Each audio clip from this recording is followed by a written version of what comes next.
I've been thinking a lot about the artwork that I collect and how collecting actually begins. It seems to me that collecting art doesn't begin with a purchase. It begins with a pause.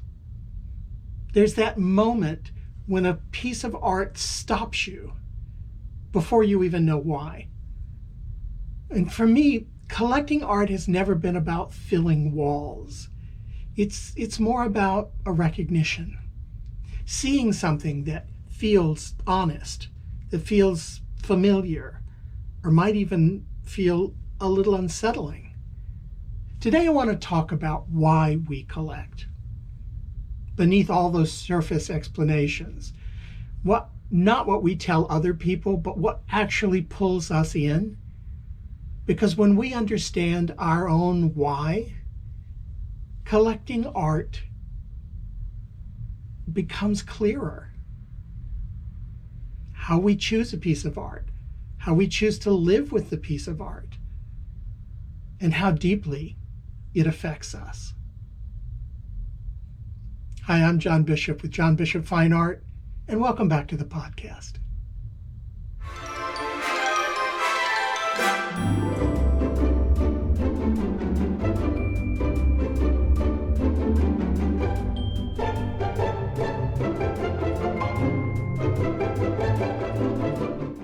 Hey guys, back in the studio.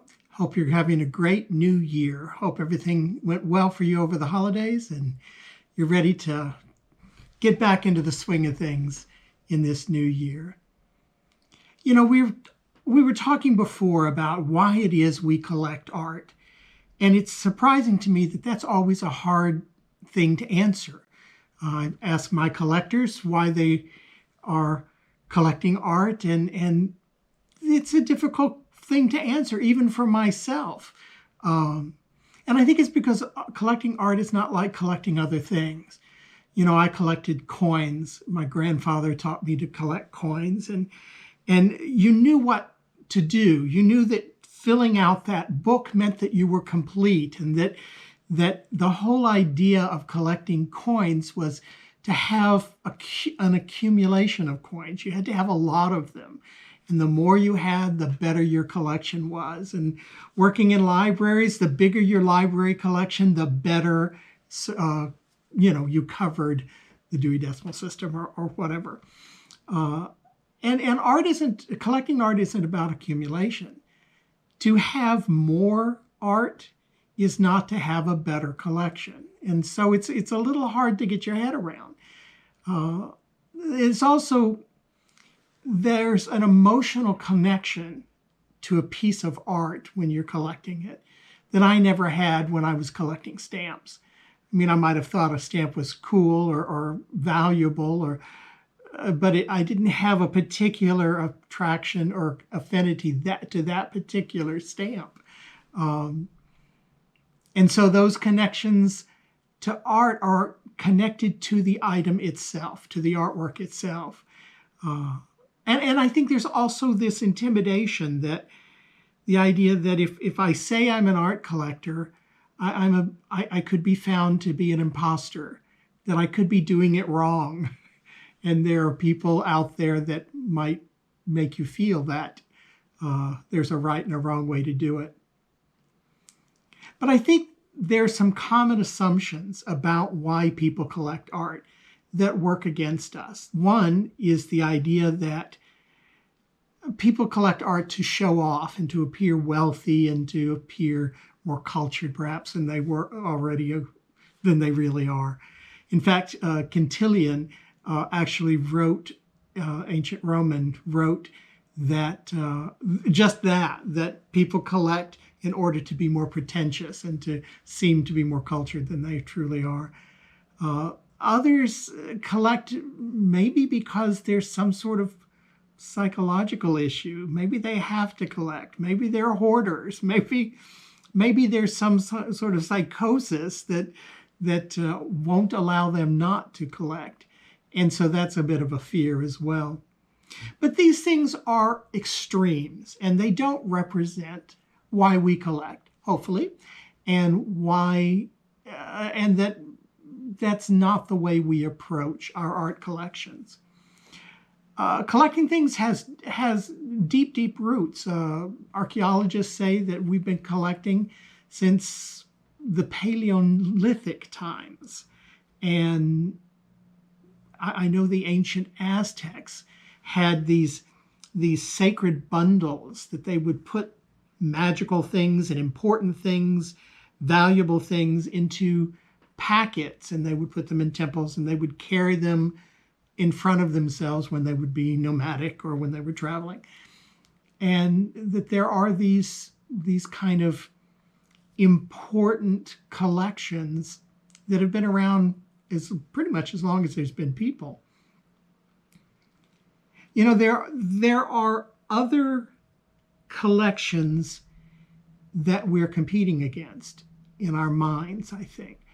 There's that institutional collector, those institutions like libraries, like museums, that collect because they want to preserve the totality of thought or of skill, or to really paint a picture of a time, an era, or a subject. And that's not the way we collect. We're not trying to be inclusive to that degree. Some people collect to show their wealth, their status. That might be more visible in the past when you would go into someone's home and you would see their book collection, and you would know what kind of person they were and how educated they were by the books on their shelves, and the art on their walls was an indicator of how wealthy they were or how cultured they were. If you walk into someone's home and there's a Picasso on the wall, you notice. It does carry some weight.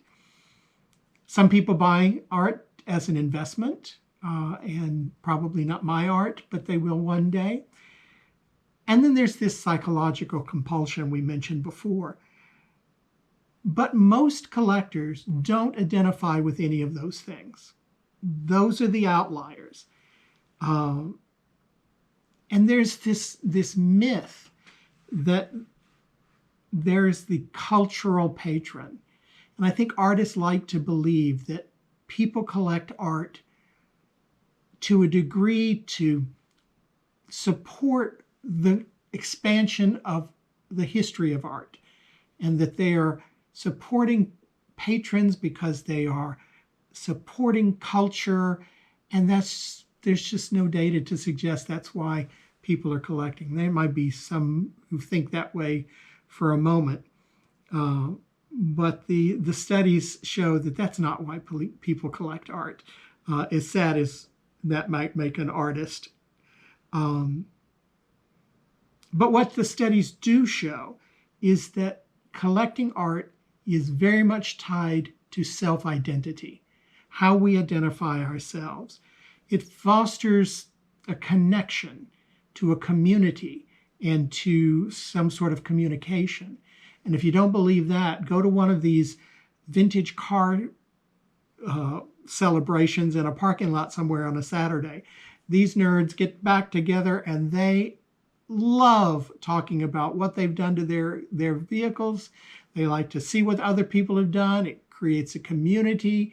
And I think art does the same thing. It kind of brings people together once we get over these fears that we mentioned before.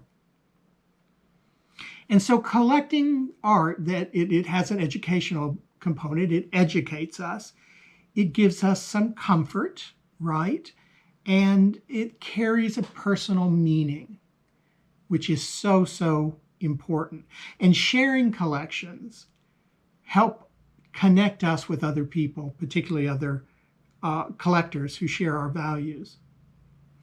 And why organizing a collection is important is because the very selection and arrangement of art is part of our personal narrative, right?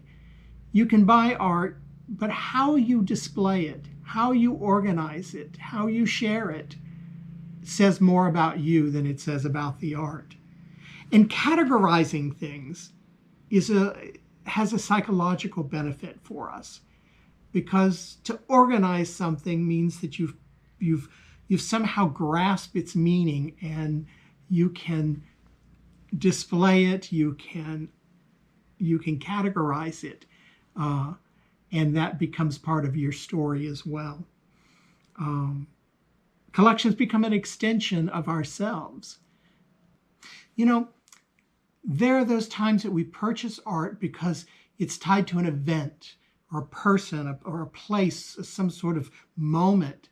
Let's say you're on a trip to Rome, and you, of all the experiences, and you want to commemorate that trip in some way, but there's one piece of art that you choose out of all the pieces of art that you see. One piece is the one that speaks to you, or a series of them. And there is some sort of personal realization that happens, some sort of connection with that one piece that makes you want to reach out and buy it. There's that recognition that that's the one. And it often reflects back something on us that we don't even realize. There's an understanding of that why we purchase art that is core to how we're going to build our collection and how we're going to live with the art that we collect. Now, if you look back, ask yourself the question, what is the first experience of art that you have? The first reaction to art that you can remember? Mine, now I won't count this. When I was young, I would go to Grandma's house and we would stay up late and watch The Late Show. And I would fall asleep on the couch. Now, in the living room, Grandma had a picture, two portraits. One was, and this is because of back in the 40s and 50s when it was really in to be South American, and thanks to Carmen Miranda and all the movies. And so Grandma had purchased these two kind of island pieces.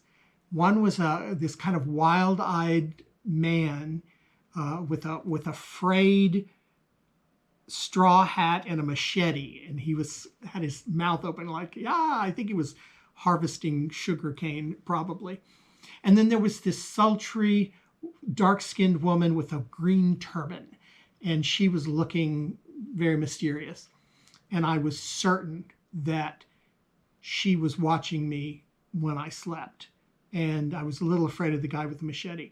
So those two pieces I reacted to, but I'm not going to count those because they didn't really enter. I just found them kind of creepy. Not to mention the clown paintings that she had in the hall. The first piece that actually moved me, and I've talked about this before, is a piece that was in our church, St. Augustine's Parish here in Houston. And we had a piece commissioned. The church was new, and we hadn't built our permanent church yet. And so we were actually worshiping in what was to be the gym, essentially, at some point. And it is now the gym. And so there was commissioned back in the 60s a piece by a local artist who was in our parish, lived about 4 houses down from me, Bob Fowler. And he is somewhat famous in Houston. He was well known. His sculptures are in front of the zoo, the giant elephant sculpture, metal sculpture. That's Bob Fowler. So he created this amazing piece of art, giant piece of it was not interactive, but it was multimedia. There was these giant panels coming down from the roof of an orange painting of a giant hand like being thrust down from heaven. And on the tip of one finger was the crucifix with Jesus, God offering down his son as a sacrifice. And around it were news clippings about prostitutes and about war and about suffering and all the kind of political scandals. These were all collaged around that scene. And on the altar, there were 4 panels depicting Jesus, as the Eucharistic table that we're bringing. Everyone comes to the table, and there was a portrait of some sort of Middle Eastern man. There was a portrait of some sort of, it looked like a Viet Cong with a barbed wire, some sort of political prisoner from the Vietnam War. There was a black man who was starving, and it actually had the N word in the on the piece of art. And I forgot what the fourth one was. The fourth one was an evangelist, kind of a Jesus freak.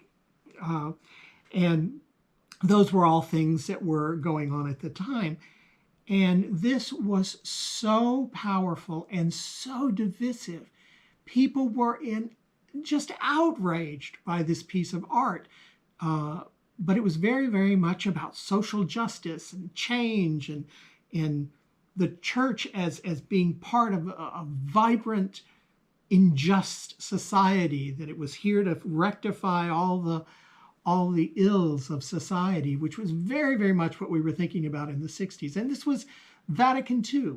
So this was a time of great change when the whole definition of what it meant to be Catholic was changing. And I was hooked. I didn't necessarily understand art, but I understood how powerful art could be. And that stuck with me. It changed me. It's probably why I'm an artist today.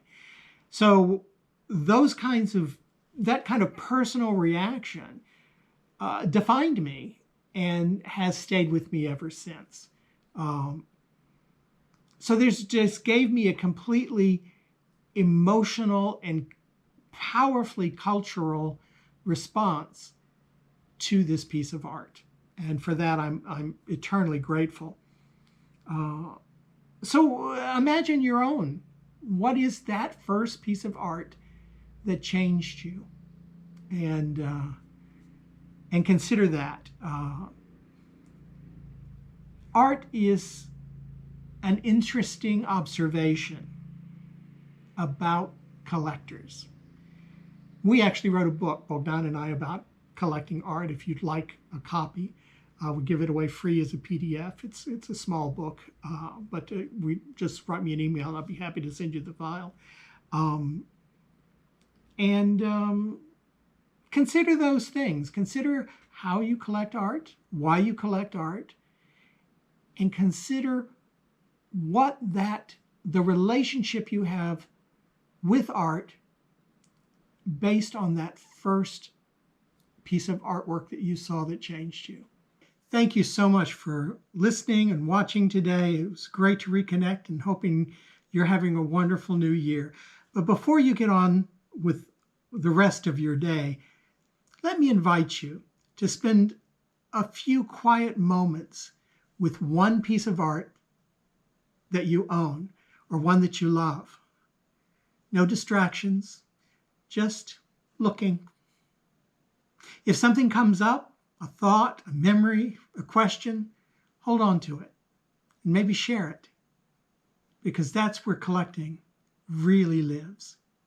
Have a great week. Bye now.